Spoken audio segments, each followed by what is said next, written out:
Ayan, ito yung second part. Mag-ano si Vin, yan. Katestilan niya. Tingnan niyo Tawag kami sa ano yun. Kasi yun yung user ng mas Ano bang may doon? Hindi, yung name. Vin, may advertise ngayon doon? Advertise? May naban. Well, naalala ko siya sa Office 2008.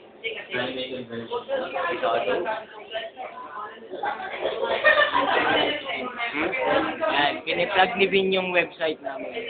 Pinaplug ni Vin ang gendo.com. Yari na naman tayo. Gusto niyang dumami ang Pinoy Stoppers. So, gendo niya. Ang hirap manage niya. Ayun, lagi na kami ikas na mukha. Akala naman niya, di siya laging late. Maten. Kasi nga, dumami yung i-organize niya. Baka sarili siya masyado.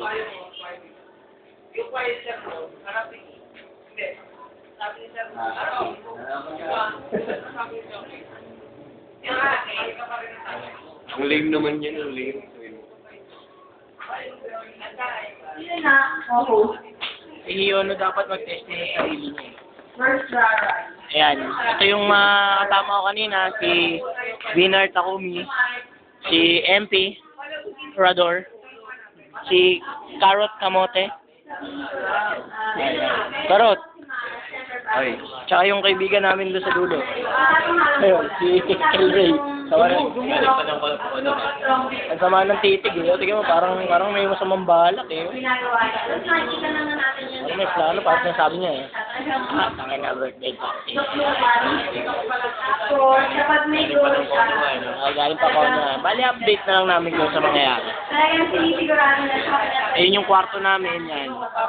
Sarili kaming kwarto. Init. May nakalagay pa nga eh. Si Bin ay maliit ang... ay. Nasilipan ni Wako. Hindi ko sinasadya, nakita ko eh. Pero, sorry. So, Ano yung tsura? liit? So, yun lang. For now. Ayun yung mama ni yun, no? Ayun yung parents po nung birth debut si Mr. and Mrs. Villa. And there's their baby, Dolly. Villa Jun. Alis na yata sila, pero hindi mapayag.